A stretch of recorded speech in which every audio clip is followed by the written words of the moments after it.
샤랄라한 DJ 샤디와 함께하는 달콤한 시간. 이솝 우화 나그네와 여신. 어느 조용한 시골 마을에 깊은 우물이 있었습니다.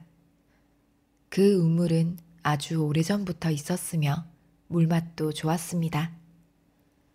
그 우물은 심한 가뭄에도 마르지 않을 정도로 깊어서 모두가 소중하게 여겼습니다.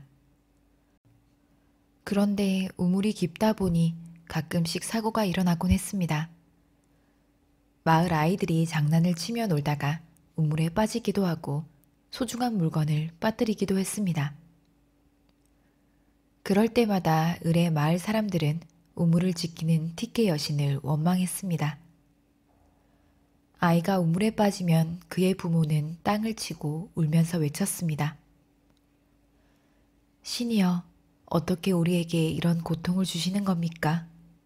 제발 우리 아이를 살려주십시오. 마을 사람들은 자신의 잘못을 반성하기보다는 신을 먼저 원망하는 것이었습니다. 어느 날 한 나그네가 이 마을을 지나가게 되었습니다. 나그네는 먼 길을 여행했기 때문에 너무나 지쳐 있었습니다. 피곤에 지친 나그네는 마을의 우물을 발견하고 기뻐했습니다. 아, 우물이 있구나. 피곤해서 더 이상 걸을 수가 없어. 저 우물에서 목을 축이고 나서 좀 쉬어야겠다. 나그네는 물을 벌컥벌컥 마셨습니다. 실컷 물을 마신 나그네는 그제야 기운을 차린 모양이었습니다. 아, 이제야 좀 살 것 같다. 그런데 너무 피곤하구나. 여기에서 한숨 자고 가는 게 좋겠어. 나그네는 너무나 피곤한 나머지 그만 우물가에 누워서 잠을 자려고 했습니다. 막 잠이 들려고 할 때 티케 여신이 나타나서 그를 깨우면서 말했습니다. 나그네 친구, 일어나게나. 여기서 자다가 우물에 빠지기라도 하면 자네는 아마 자신의 어리석음을 탓하기보다는 나를 원망하겠지.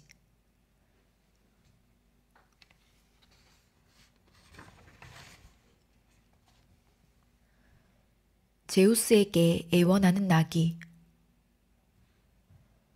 옛날부터 나귀는 무거운 짐을 실어 나르는 일에 유용하게 쓰였습니다. 끈기가 있고 힘이 좋았기 때문에 나귀는 무거운 짐을 싣고 다니는 일이 많았습니다. 나귀를 부리는 사람들에게는 일을 잘하는 나귀들이 소중했지만 나귀는 항상 무거운 짐만 지고 살아가야 하는 자신들의 처지가 몹시 불만이었습니다. 우리가 하는 일은 너무 힘들어. 우리가 일을 덜 할 수 있도록 해달라고 제우스 신에게 빌어보자. 나귀는 제우스 신을 모시는 신전으로 찾아갔습니다. 제우스 신은 나귀를 보자 궁금한 듯 물었습니다. 무슨 일이 있어서 나를 찾아왔느냐? 나귀는 머리를 숙이면서 말했습니다. 제우스님, 우리는 부지런한 동물입니다. 그런데 사람들이 하루 종일 지나치게 일을 시키니 너무나 힘이 듭니다. 하루에 일할 양을 미리 정해놓는다면 우리가 좀 더 편하게 지낼 수 있을 것입니다.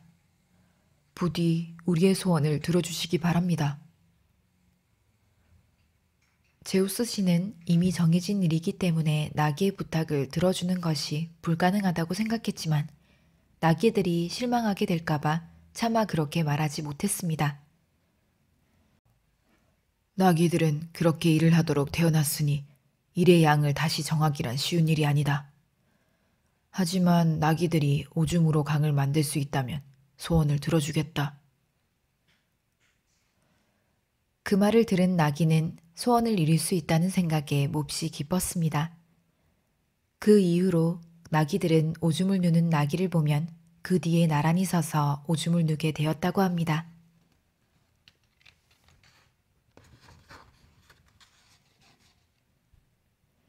생명을 구한 진실.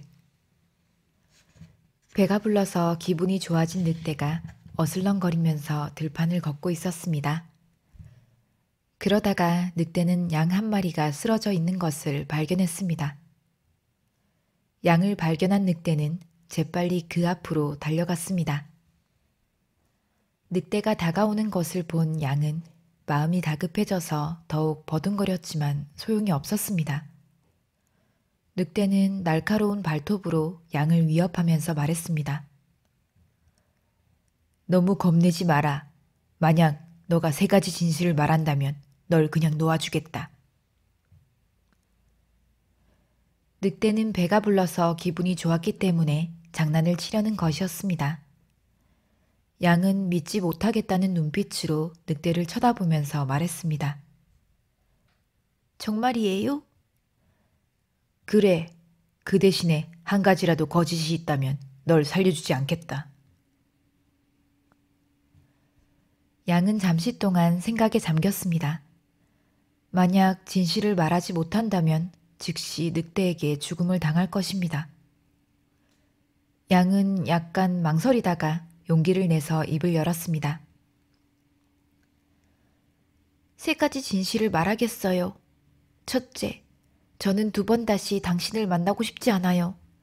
당신을 다시 만난다면 잡아먹힐 게 분명하니까요. 둘째, 당신의 눈이 멀어버렸으면 좋겠어요. 앞이 보이지 않으면 당신이 저를 잡아먹기 힘들 테니까요. 셋째, 우리처럼 약한 동물을 잡아먹는 못된 늑대들이 모두 사라져서 더 이상 양들이 괴롭힘을 당하지 않았으면 좋겠어요. 늑대는 양의 말을 듣고 얼마 동안 생각에 잠겼습니다. 잠시 후에 늑대는 양의 솔직한 마음을 이해하게 되었습니다. 그리고 양이 무사히 집으로 돌아갈 수 있도록 놓아주었습니다.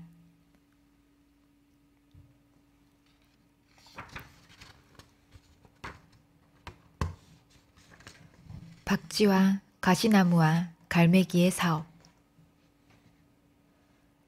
박쥐와 가시나무, 갈매기가 서로 모여서 공동으로 사업을 벌이기로 했습니다. 사업을 하려면 우선 돈이 필요했습니다. 박쥐가 먼저 앞으로 나서면서 말했습니다. 나는 아는 사람들이 많으니까 돈을 빌리기 쉬울 거야. 내가 사업에 필요한 돈을 빌려오지. 그러자 옷을 많이 가지고 있던 가시나무가 말했습니다. 그렇다면 우리 옷 장사를 해보는 게 어때? 나에게 옷이 많으니까 그걸 팔면 장사가 잘 될 것 같은데. 아주 좋은 생각이야. 박쥐가 박수를 치면서 대답했습니다. 박쥐와 가시나무의 이야기를 가만히 듣고 있던 갈매기는 자신이 할 수 있는 것이 무엇인지 잠시 생각했습니다. 갈매기는 눈이 좋아서 여기저기 날아다니면서 바닷가에 떨어진 먹이를 잘 찾아내기로 유명했습니다. 그래서 자신의 재능을 살려서 장사에 도움을 주는 것이 좋겠다고 생각하면서 입을 열었습니다. 바닷가에는 파도에 휩쓸려 온 물건이나 떨어진 물건들이 많아. 그 중에서 쓸만한 것들을 모아서 팔자구. 박쥐와 가시나무는 갈매기의 말을 받아들였습니다. 그래서 그들은 가시나무의 옷과 갈매기가 주워온 물건들을 잔뜩 모았습니다. 얼마 후에 그들은 제법 많은 양의 물건들을 모으게 되었습니다. 그들은 장사를 하기 위해 배를 빌려서 물건을 잔뜩 싣고 항해를 떠났습니다. 그런데 항구를 떠나 넓은 바다로 나온 지 얼마 되지 않아서 먹구름이 몰려오고 거친 폭풍우가 몰아치더니 큰 파도가 배를 덮쳤습니다. 이리저리 흔들리던 배는 그만 물속에 가라앉고 말았습니다. 침몰하는 배에서 힘들게 빠져나온 그들은 겨우 목숨만을 건져서 고향으로 돌아올 수 있었습니다. 그러나 배가 가라앉았으므로 장사를 더 이상 할 수가 없었습니다. 그래서 그들은 예전처럼 각자 자기의 집으로 힘없이 돌아가고 말았습니다. 그런 일이 있은 후에 갈매기는 잃어버린 물건들이 어딘가에 떨어져 있지 않을까 해변을 뒤지며 돌아다니게 되었습니다. 박쥐는 돈을 빌려준 사람을 혹시 만나게 될까 두려워서 문 밖을 잘 나가지 못했습니다. 그래서 한낮을 피해 사람이 거의 다니지 않는 밤에만 돌아다니게 되었습니다. 가시나무는 잃어버린 옷을 찾을 수 있지 않을까 해서 자꾸만 지나가는 사람들의 옷을 붙잡게 되었다고 합니다.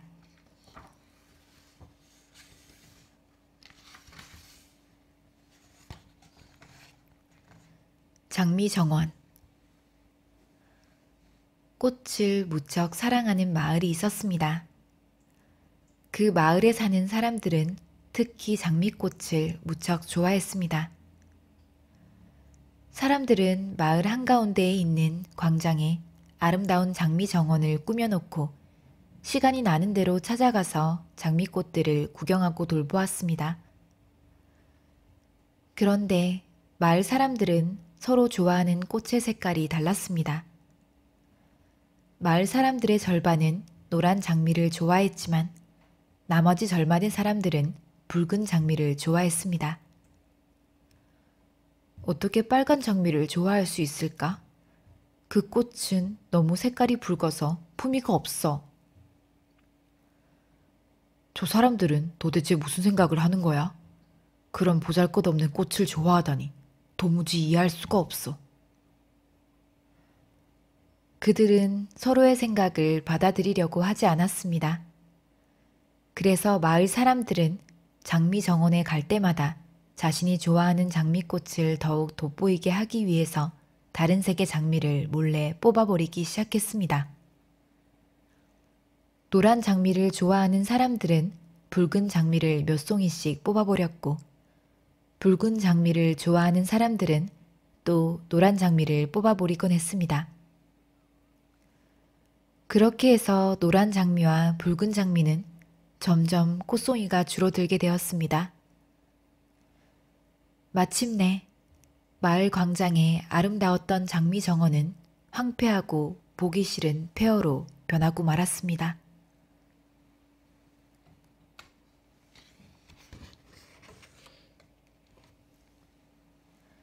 사람과 제우스.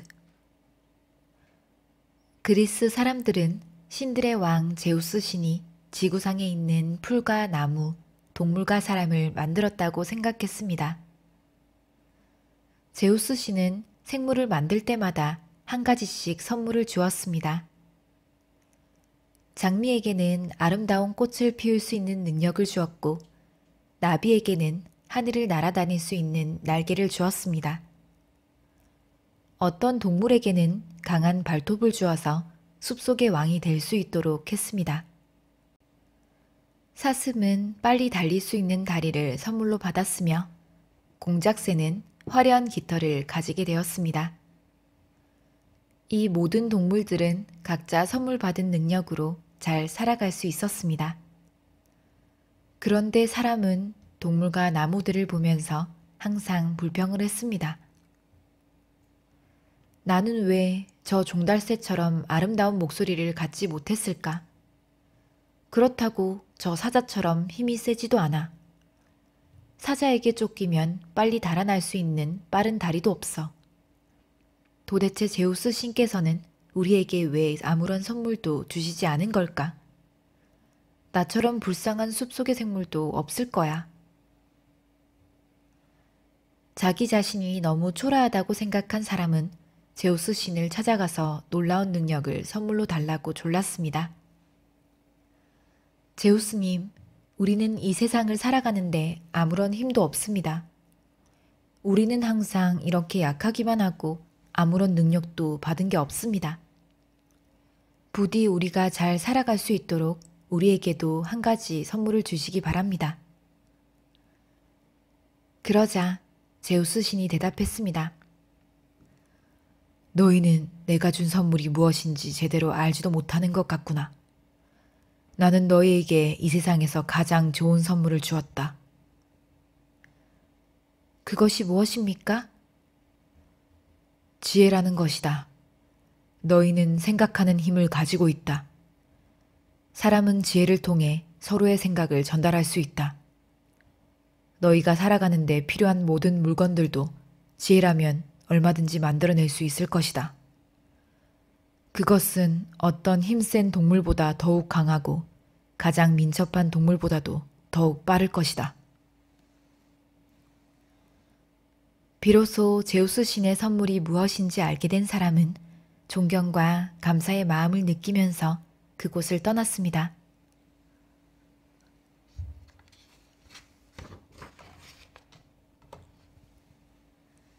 램프와 태양. 태양이 밝은 빛을 던지면서 환하게 빛나고 있는 한낮이었습니다. 갑자기 어디에선가 검은 먹구름이 몰려오더니 태양을 가려버렸습니다. 그러자 사방이 온통 어두워졌습니다. 창가에 앉아서 바느질을 하고 있던 아낙네는 고개를 들어서 하늘을 바라다 보았습니다. 눈앞이 침침해서 바느질을 잘 할 수가 없었던 것입니다. 좀처럼 날이 다시 맑아질 것 같지 않다는 사실을 깨달은 아낙네는 자리에서 일어나 램프를 가져왔습니다. 아낙네는 램프에 기름을 가득 채운 다음 불을 붙이면서 중얼거렸습니다. 아직 대낮이지만 날이 이렇게 어두우니까 어쩔 수 없지. 램프는 밝은 빛을 발하면서 어두운 방안을 환하게 비추었습니다. 아낙네는 램프의 불빛을 받으면서 다시 바느질을 시작했습니다. 그때 문득 하늘을 바라본 램프는 아직까지도 태양이 하늘에 떠 있다는 사실을 깨달았습니다. 아니, 저건 태양이잖아. 날마다 태양이 사라진 후에야 빛을 발하곤 했던 램프는 희미하게 빛을 잃은 태양을 보자 신이 났습니다. 램프는 불꽃을 흔들면서 말했습니다. 제 아무리 밝은 태양이라도 때로는 빛을 잃을 때가 있군. 오늘 같은 날에는 태양보다 내 빛이 훨씬 밝은 걸. 오늘은 내가 최고야. 그런데 갑자기 열려진 문틈 사이로 비바람이 몰아쳤습니다. 세찬 바람을 맞은 램프는 꺼지지 않으려고 안간힘을 썼지만 어쩔 수가 없었습니다. 결국 램프는 꺼져버리고 말았습니다. 램프가 꺼지자 방안은 다시 어두워졌습니다.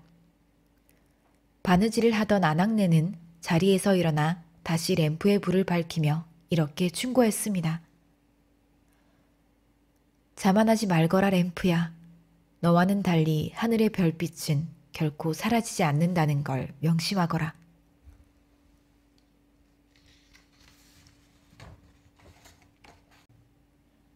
점장이의 예언. 점을 잘 치는 점장이가 있었습니다.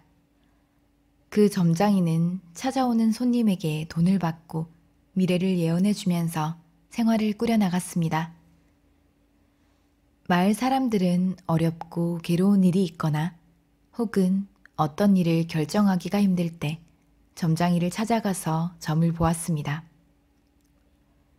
점장이는 다행스럽게도 앞날을 잘 맞춘다고 소문이 나서 날이 갈수록 많은 사람들이 찾아왔습니다.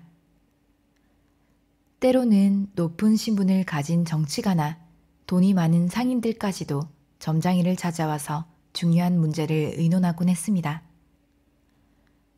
그러던 어느 날 점장이는 점을 보러 찾아온 사람에게 말했습니다. 당신은 오늘 별로 운이 좋지 못하구려. 여행을 떠나는 일은 뒤로 미루는 것이 좋겠소. 그리고 다른 사람에게는 또 이렇게 말했습니다. 조금만 기다리면 당신에게 커다란 행운이 찾아올 거요. 어려운 일이 있더라도 참고 기다리구려. 점장이는 찾아온 사람들의 앞날을 척척 예언하면서 자신 있게 충고를 해주었습니다. 마을 사람들은 그의 말을 듣고 고개를 끄덕이면서 돌아갔습니다. 그런데 갑자기 점장이의 이웃에 사는 사람이 숨을 헐떡이면서 달려오더니 큰 소리로 외쳤습니다. 여보게, 자네 집에 도둑이 들었다네. 자네 집 대문이 활짝 열려있고 집 안에 있는 물건들도 몽땅 없어졌더군. 점장이는 그 말을 듣고 깜짝 놀라서 멍하니 서 있기만 했습니다. 왜 가만히 서 있는 건가? 어서 집으로 가야지. 빨리 서두르게나. 이웃 사람의 재촉을 받은 점장이는 그때서야 정신이 들어서 다급하게 집으로 달려갔습니다. 점장이의 뒷모습을 보면서 그때까지 점을 치기 위해 줄을 서서 기다리던 사람들은 저마다 한마디씩 소리쳤습니다. 이제부터는 다른 사람의 미래를 알고 있다고 잘난 척하지 마시오. 막상 자기에게 닥칠 일도 모르면서 말이오.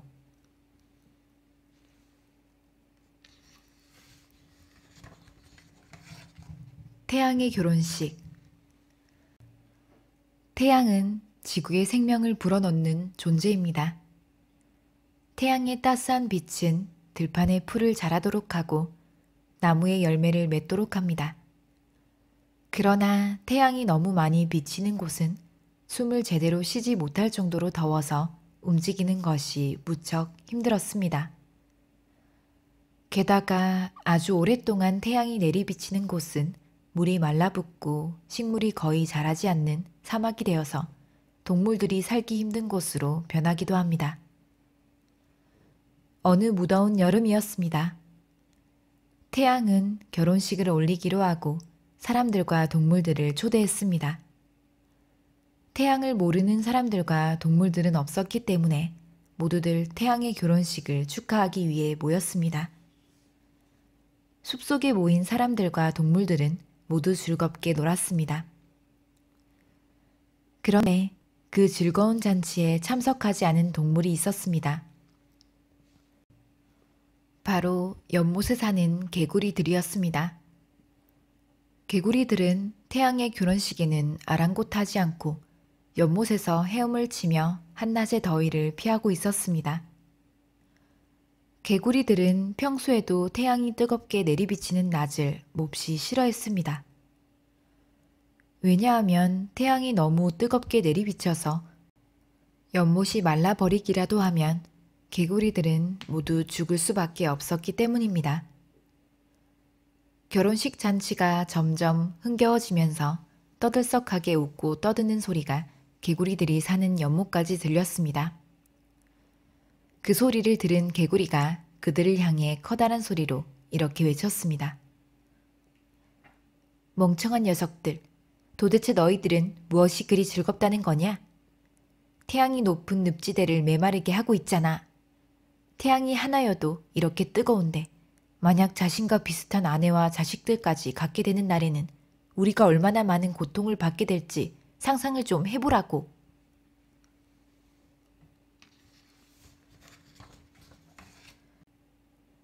새 잡는 사람과 비둘기. 새 잡는 사냥꾼이 산비둘기를 잡기 위해 숲으로 갔습니다. 사냥꾼은 우선 커다란 나무 사이에 그물을 펼쳐두고 미끼를 뿌려놓았습니다. 하지만 의심이 많고 조심스러운 산비둘기는 사냥꾼이 뿌려놓은 미끼는 거들떠 보지도 않았습니다. 사냥꾼은 먼저 산비둘기가 의심을 풀도록 하는 것이 좋겠다고 생각했습니다. 그래서 자신이 기르는 집비둘기를 그물에 매달아 놓았습니다. 집비둘기의 모습은 마치 먹이를 먹으려고 내려앉아 있는 것 같았습니다. 사냥꾼은 나무 뒤에 숨어서 가만히 지켜보았습니다. 그물에 매달려 있는 집비둘기를 보고 산비둘기 몇 마리가 내려와 앉았습니다. 그러나 바로 그 순간 산비둘기들은 촘촘한 그물에 발이 걸리고 말았습니다. 숨어서 지켜보고 있던 새 잡는 사냥꾼은 쏜살같이 달려와서 산비둘기들이 달아나기 전에 모두 붙잡았습니다. 사냥꾼에게 사로잡힌 산비둘기들은 모든 걸 다 알고 있으면서도 그물을 조심하라고 일러주지 않았던 집비둘기를 원망했습니다. 어떻게 그럴 수가 있니? 우리 같은 비둘기면서 사람의 편을 들다니. 너 때문에 우리가 붙잡히고 말았어. 그러자 집비둘기는 이렇게 대답했습니다. 우리는 다른 산비둘기의 기쁨보다는 우리 주인님의 슬픔을 더 걱정하기 때문이지.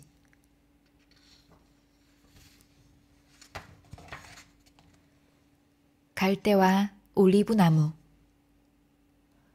어느 호숫가에 갈대와 올리브나무가 살고 있었습니다. 올리브나무는 몸통이 굵고 가지와 잎이 무성하게 자라서 아주 단단한 것처럼 보였습니다. 그에 비해 갈대는 가늘고 연한 몸매를 갖고 있었기 때문에 바람이 조금만 불어도 허리를 숙이면서 이리저리 흔들거렸습니다. 올리브나무가 연약한 갈대를 보면서 말했습니다. 갈대야, 그렇게 겁이 많아서 어떻게 살아갈 수 있겠니? 산들 바람에도 이리저리 흔들리는 네 모양이 정말 한심하구나. 하지만 갈대는 계속 침묵을 지키면서 아무런 대답도 하지 않았습니다. 그저 평소처럼 바람이 불면 부드러운 몸짓으로 고개를 숙이면서 인사했습니다. 그러던 어느 날이었습니다. 맑던 하늘이 어두워지면서 먹구름이 온통 하늘을 뒤덮기 시작했습니다. 그리고 천둥과 번개가 치면서 바람이 심하게 불기 시작했습니다. 폭풍이 불어오자 올리브나무는 으스대면서 갈대를 놀렸습니다. 바람이 심하게 부는구나, 갈대야. 나는 걱정 없지만 너는 조심하는 것이 좋겠다. 올리브나무는 폭풍이 불어오자 나뭇가지를 흔들면서 꿋꿋하게 버텼습니다. 갈대는 이리저리 세차게 몰아치는 바람의 방향에 따라 몸을 흔들었습니다. 바람이 몹시 거세게 불어오자 더욱 낮게 몸을 숙였습니다. 올리브나무는 한참 동안이나 바람에 맞서 잘 버텼습니다. 그런데 바람이 점점 세차게 몰아치기 시작했습니다. 올리브나무는 바람이 너무 세차게 불어오자 더 이상 버틸 수가 없었습니다. 마침내 힘이 빠진 올리브나무는 그대로 쓰러지고 말았습니다. 하지만 바람이 부는 대로 고개를 숙이고 있던 갈대는 무사히 폭풍을 견딜 수 있었습니다.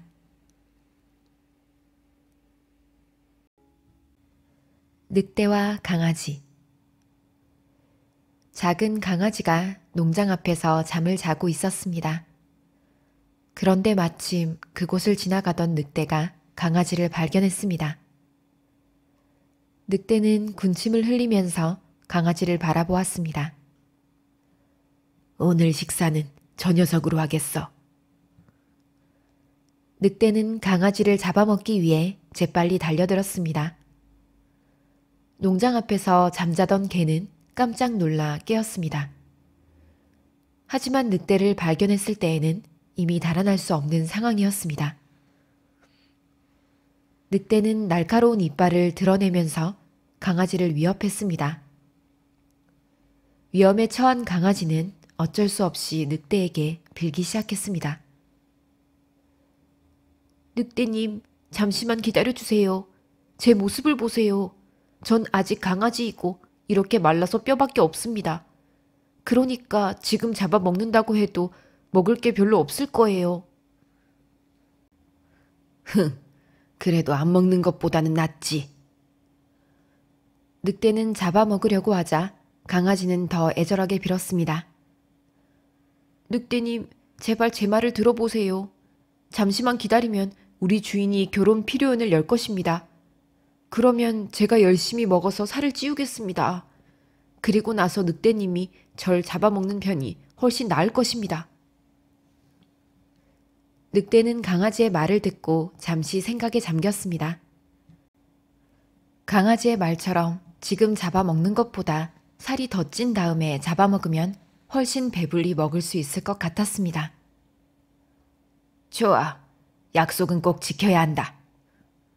그럼요. 늑대는 강아지의 말을 믿고 떠났다가 저녁이 되자 다시 돌아왔습니다. 하지만 강아지는 농장 앞에서 늑대를 기다리고 있지 않았습니다. 강아지는 늑대를 피하기 위해 농장의 지붕 위로 올라가서 잠을 자고 있었던 것입니다. 늑대는 강아지를 올려다보면서 소리를 질렀습니다. 이봐, 약속을 지켜야지. 그러자 강아지가 어리석은 늑대에게 대답했습니다. 이봐요, 늑대씨. 내가 다시 농장 앞에서 자고 있는 걸 보게 되면 결혼 피로연이 열릴 때까지 기다리지 않는 편이 좋을 거예요. 난 늑대의 먹이가 될 생각이 전혀 없으니까 저녁 식사는 다른 곳에서 찾아보세요.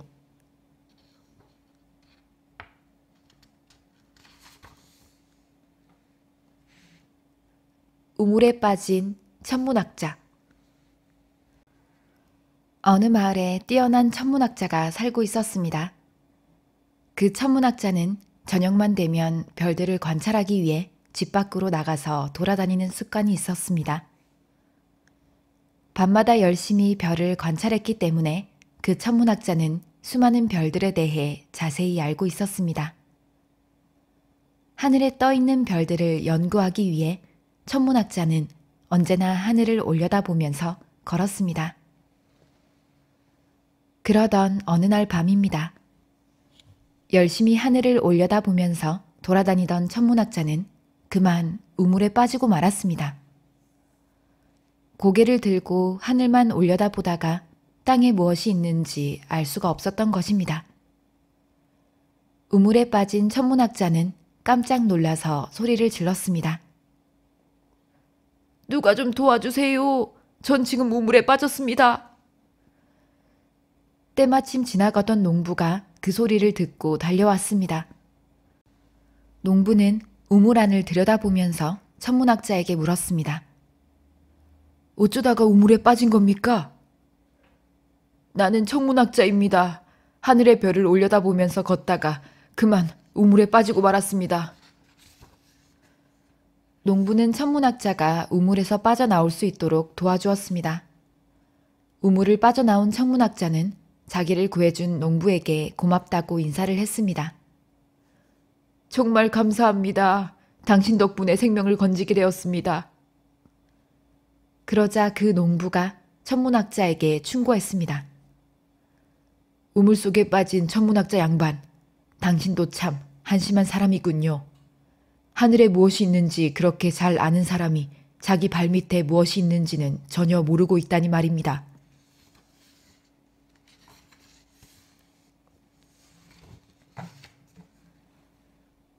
잠자는 원숭이와 노는 원숭이. 깊은 숲속에 원숭이들이 무리를 지어서 살고 있었습니다. 원숭이의 무리 중에는 유독 잠자는 것을 좋아하는 잠꾸러기 원숭이와 노는 것을 좋아하는 장난꾸러기 원숭이가 있었습니다.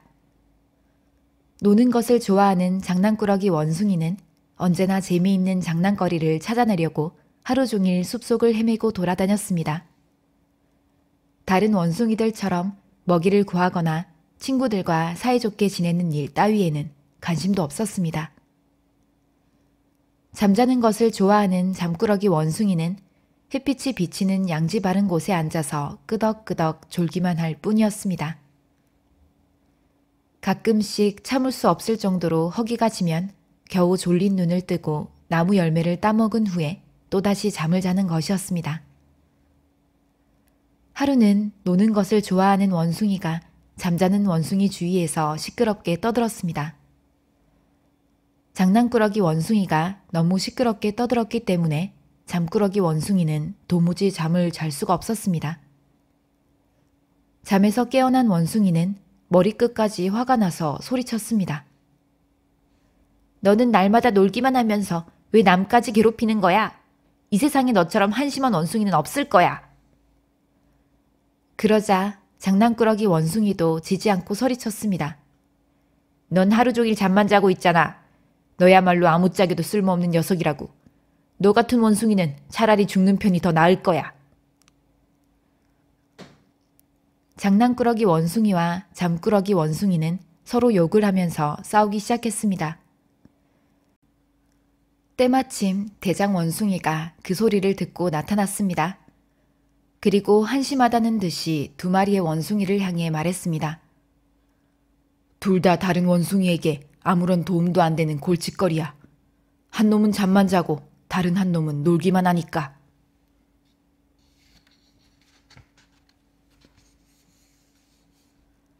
공작새와 까마귀.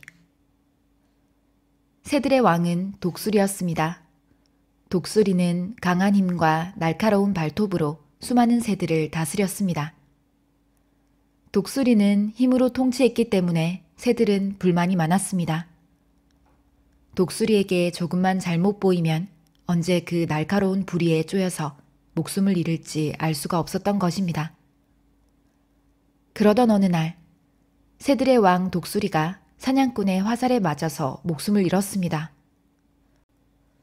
새들은 난폭한 독수리 왕이 죽은 것을 기뻐하면서 새로운 왕을 뽑기로 결정했습니다. 그리고 이번에 뽑은 왕은 독수리처럼 힘세고 난폭하지 않은 왕을 뽑아야 한다고 의견을 모았습니다. 선거일이 다가오자 새들은 서로 왕이 되겠다고 다투었습니다. 공작새는 가장 아름다운 새가 왕이 되어야 한다고 주장했습니다. 새들의 왕은 무엇보다도 먼저 아름다워야 하지 않겠니? 그리고 아름다운 새는 바로 나 아니겠어? 공작새는 깃털을 활짝 펼치면서 자기의 아름다움을 과시했습니다. 새들은 모두 공작새의 말에 고개를 끄덕이면서 박수를 쳤습니다. 그런데 공작새를 막 왕으로 뽑으려고 할 때였습니다. 갑자기 까마귀가 소리를 질렀습니다. 잠깐만 기다려! 왜 그러는 거야? 다른 새들이 일제히 까마귀를 쳐다보았습니다. 그러자 까마귀는 공작새에게 이렇게 물었습니다. 공작새야, 너는 무척 아름다워. 하지만 다른 무리들이 우리를 공격할 때 너는 우리를 지키기 위해서 무슨 일을 할 수 있니? 그러자 공작새는 아무런 대답도 하지 못했습니다.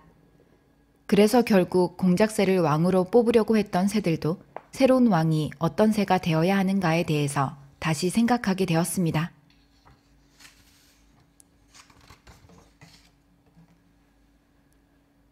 어린이와 사제. 한 어린아이가 신에게 정성껏 기도를 드리면 어떤 소원이든지 이루어질 수 있다고 하는 말을 들었습니다. 그런데 이 어린아이에게는 한 가지 소원이 있었습니다. 하루라도 빨리 어른이 되어서 자유롭게 세상을 여행하고 싶었던 것입니다. 그래서 소녀는 제물로 바칠 양을 가지고 사제를 찾아갔습니다. 어린아이는 사제에게 자신이 당장 어른이 될 수 있도록 자신을 위해 기도하고 제물을 바쳐달라고 했습니다. 사제는 그 일이 불가능하다는 사실을 잘 알고 있었습니다. 하지만 사제는 무슨 이유인지 아무런 말도 없이 어린아이가 가지고 온 양을 제물로 바치고 신에게 제사를 드렸습니다. 어린아이는 몹시 기뻐하면서 자신의 소원이 이루어지기를 기다렸습니다. 하지만 제사가 다 끝나고 기도를 마쳤는데도 어린아이의 몸에는 아무런 변화가 일어나지 않았습니다. 어린아이는 화가 나서 사제에게 따지듯이 물었습니다. 사제님, 신들은 거짓말쟁이군요. 간절하게 기도를 드렸지만 지금까지 아무런 소식도 없으니까요. 그러자 사제는 부드러운 미소를 지으면서 대답했습니다. 아니란다 얘야. 너의 소원은 벌써 이루어졌단다. 다만 그 사실을 다른 사람들이 알게 되기까지는 좀 더 기다려야 할 뿐이야.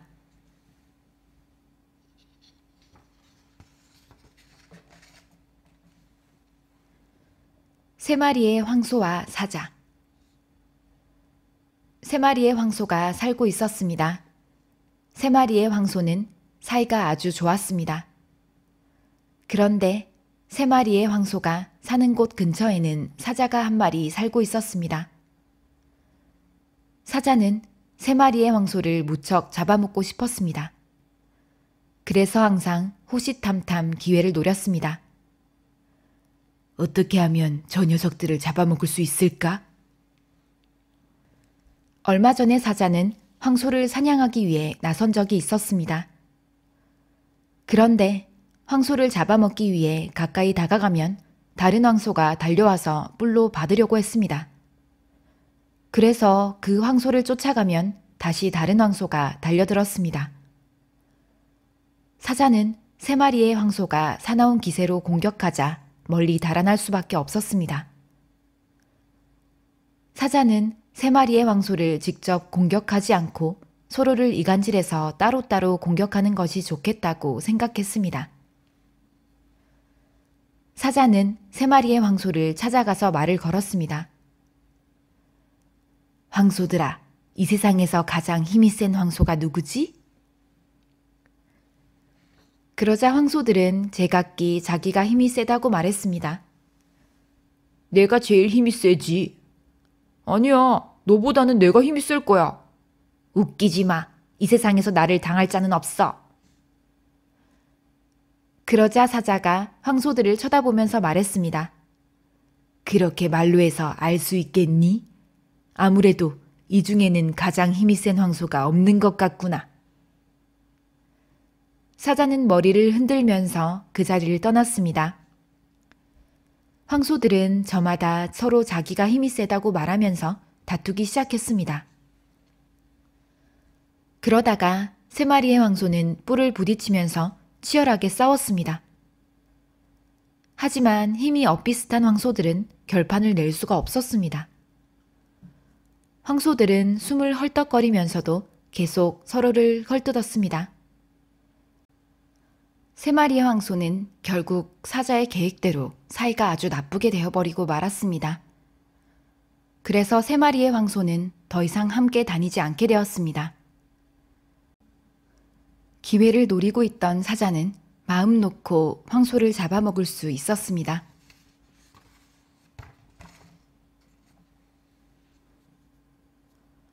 어부와 돌멩이. 어부들이 바닷가에서 그물을 던졌습니다. 그런데 그물을 던지자마자 아주 묵직한 것이 걸렸습니다. 그물이 무척이나 무거웠기 때문에 어부들은 아주 커다란 물고기가 잡혔을 것이라고 생각하고 기뻐했습니다. 어부들은 힘을 모아서 커다란 그물을 끌어당겼습니다. 그물은 쉽게 끌려오지 않았습니다. 이거 봐라. 정말 큰 놈이 잡힌 것 같은데. 그래, 참치가 분명해. 대단한걸. 난 지금까지 이렇게 큰 놈을 잡아본 적이 없어. 어부들은 한참 동안이나 땀을 흘리면서 열심히 그물을 잡아당겼습니다. 그러나 막상 그물을 끌어올리고 보니까 그물에는 커다란 돌멩이가 걸려 있었습니다. 정작 물고기는 몇 마리 되지 않았습니다. 그것도 아주 작은 물고기들이었습니다. 어부들은 돌멩이를 쳐다보면서 몹시 실망했습니다. 지금까지 땀을 뻘뻘 흘리면서 애써 그물을 끌어당긴 것이 헛수고였던 것입니다. 속았잖아. 누가 그랬어? 참치가 잡혔다고. 어부들은 서로를 탓하기 시작했습니다. 그때 그들 가운데 나이가 가장 많은 어부 한 사람이 이렇게 말했습니다. 친구들, 너무 낙담하지 말게. 아무래도 기쁨이란 놈은 괴로움이라는 동생을 거느리고 있는 것 같아. 우리가 너무 성급하게 기뻐했기 때문에 그 반대의 결과가 찾아온 거야. 우리 그 사실을 항상 기억해 두기로 하세.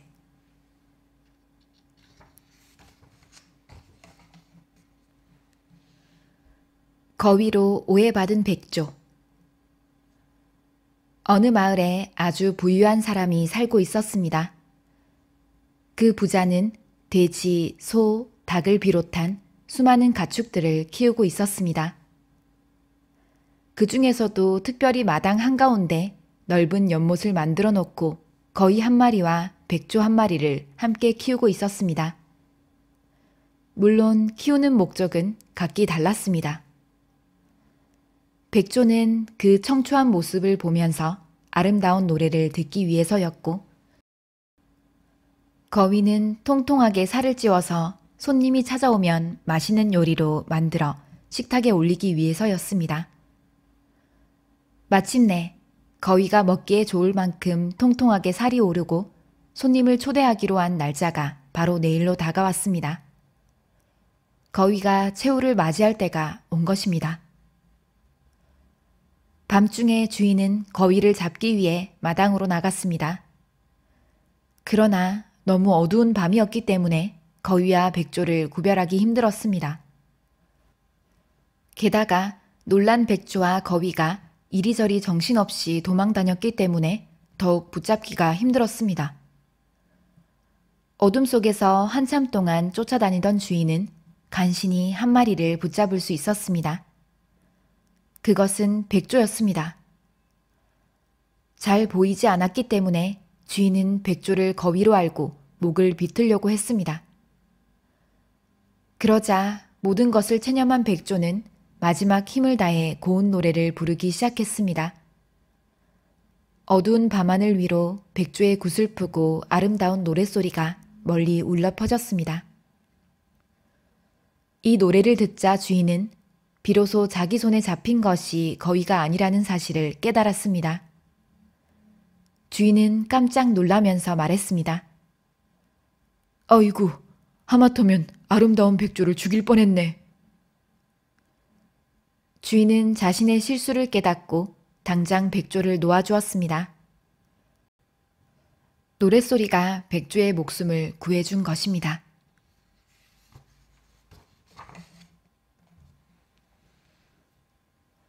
아름다운 노래를 부르는 백조. 백조는 세상에서 가장 아름다운 노래를 부를 수 있습니다. 하지만 그 노랫소리를 들어본 사람은 거의 없다고 합니다. 왜냐하면 백조는 죽을 때가 되어서야 비로소 자신의 운명을 아름다운 노래로 부르기 때문입니다. 옛날에 새의 노랫소리를 무척 좋아하는 사람이 있었습니다. 그 사람은 온갖 종류의 새들을 기르고 있었습니다. 그 사람은 손님들을 초대해서 새들의 노랫소리를 들려주는 것을 커다란 즐거움으로 생각했습니다. 어느 날, 그 사람은 시장에서 백조를 파는 상인을 만났습니다. 백조는 정말 아름다운 노래를 부릅니다. 정말입니까? 그럼요. 다른 어떤 새보다도 감동적인 노래를 부를 수 있지요. 상인의 말을 듣고 그 사람은 비싼 값을 주고서 백조를 한 마리 샀습니다. 그 사람은 백조의 노래를 듣고 싶었습니다. 그리고 그것을 자랑하기 위해 만찬을 준비하고 손님들을 초대했습니다. 분위기가 한층 무르익었을 때 주인은 의기양양하게 백조를 향해 노래를 부르라고 명령을 내렸습니다. 그러나 백조는 입을 꼭 다문 채 노래할 생각을 하지 않았습니다. 주인이 다시 명령했지만 백조는 계속 입을 다물고 있었습니다. 화가 난 주인이 소리를 질렀지만 아무런 소용이 없었습니다. 잠시 후에 손님들이 서운해하면서 모두 돌아갔습니다. 화가 머리 끝까지 난 주인은 하인들에게도 아무짝에도 쓸모없는 백조를 죽여버리라고 말했습니다. 얼마 후에 자신의 죽음을 예감한 백조는 슬프디 슬픈 노래를 부르기 시작했습니다. 그것은 과연 지금까지 한 번도 들어보지 못한 아름다운 노래였습니다. 이 노래를 들은 백조의 주인은 이렇게 말했습니다. 너는 죽을 때가 되어야만 노래를 부르는 새였구나. 그런데 아무것도 모르고 노래를 부르라고 시킨 내가 바보였어. 차라리 그때 널 죽일 준비를 했더라면 노래를 불렀을 텐데.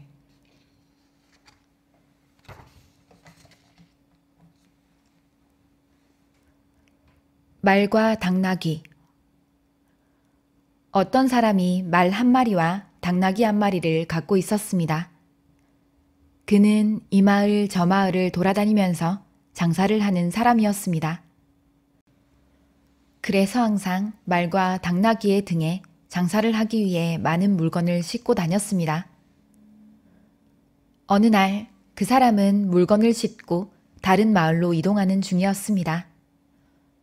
그런데 그 마을은 멀리 떨어진 곳에 있었을 뿐만 아니라 등에 진 짐도 평소보다 무거웠습니다. 그는 짐을 절반으로 나누어서 말과 당나귀에게 똑같은 양을 실었습니다. 말은 덩치도 크고 힘도 세었기 때문에 별로 힘들지 않았습니다. 하지만 당나귀는 몹시 지쳐 있었기 때문에 가만히 서 있는 것도 힘들 지경이었습니다. 당나귀가 말을 쳐다보면서 애원했습니다. 나를 좀 생각해서 내 짐을 자네가 조금 더 지고 가는 게 어떨까? 난 지금 너무 지쳐서 걸어갈 수도 없을 정도야. 제발 부탁하네.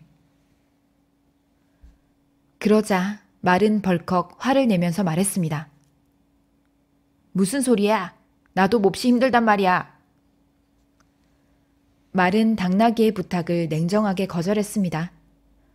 당나귀는 얼마 걸어가지 못하고 그만 쓰러져서 죽고 말았습니다. 이런, 당나귀가 죽어버렸네. 내가 짐을 너무 많이 실었나? 아마 병이 걸렸나 보군. 그는 당나귀가 지고 있던 짐을 모두 말에게 옮겨 실었습니다. 그리고 당나귀의 가죽을 벗겨서 말 등에다 얹었습니다. 결국 말은 처음보다 몇 배나 무거운 짐을 지고 걸어가게 되었습니다. 말은 짐을 모두 싣고는 힘든 걸음을 옮기면서 이렇게 중얼거렸습니다. 이렇게 될 줄 알았다면 당나귀의 부탁을 들어주는 게 좋았을 것을. 그런데 기회를 놓치고 말았구나. 이제 된통 당하게 되었군. 당나귀의 짐을 덜어주기를 싫다 하다가 이제 모든 짐을 나 혼자 떠맡게 되었으니 말이야. 게다가 당나귀의 가죽까지 짊어지고 가다니.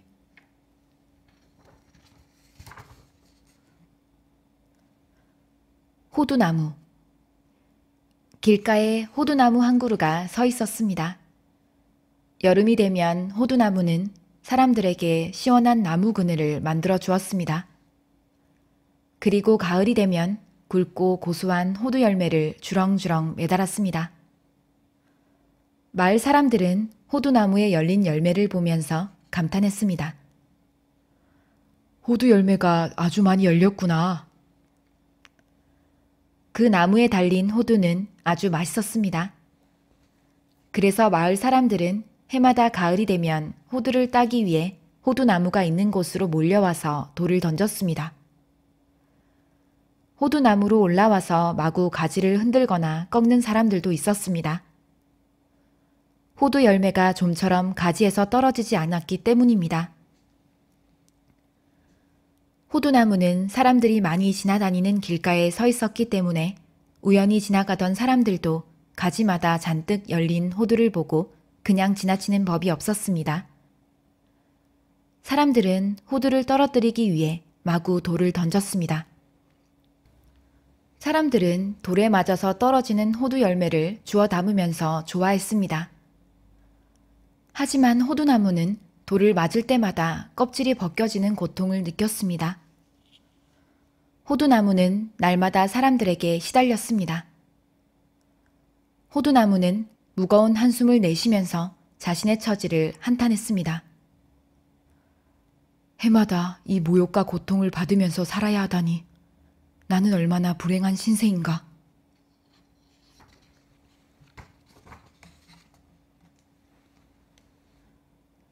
강물에 빠진 소년. 산속의 마을에서 살고 있는 소년이 강가로 놀러 갔습니다. 며칠 전에 내린 비 때문에 강물은 크게 불어나 있었습니다. 특히 물살이 소용돌이 치는 곳은 어른들도 위험해서 함부로 접근하지 않을 정도였습니다. 하지만 철부지 소년은 그런 위험이 있다는 사실을 전혀 모르고 있었습니다. 어린 소년은 물장난을 하느라고 정신이 없었습니다. 강물에서 놀던 소년은 어느덧 물살이 빠르게 소용돌이 치는 곳까지 다가갔습니다. 그러다가 소년은 발을 헛디뎌서 순식간에 몸의 균형을 잃고 물살에 휩싸이고 말았습니다. 소년은 손발을 버둥거리면서 있는 힘을 다해 물 밖으로 얼굴을 내밀려고 애를 썼습니다. 하지만 아무리 애를 써도 소년의 힘으로는 소용돌이에서 빠져나오는 것이 불가능했습니다. 점차 힘이 빠진 소년은 물속으로 점점 몸이 가라앉았습니다. 그런데 다행스럽게도 나그네 한 사람이 강가를 지나가게 되었습니다. 소년은 마지막 힘을 다해 나그네를 향해 살려달라고 소리를 쳤습니다. 제발 저를 도와주세요. 나그네는 소리가 들리는 곳을 돌아보았습니다. 어린아이가 강물에 빠져서 허우적거리는 모습이 보였습니다. 나그네는 강가에 서서 뒷짐을 진 채 어린아이를 야단치기 시작했습니다. 이 녀석, 이렇게 위험한 곳에 들어가다니. 그러다가 목숨이라도 잃으면 어떻게 할 거냐? 너 같은 녀석은 혼이 좀 나야 해. 소년은 나그네를 향해 다급한 목소리로 외쳤습니다. 먼저 물에서 구해주세요, 아저씨. 야단치는 건 저를 구해준 다음에 해도 늦지 않잖아요.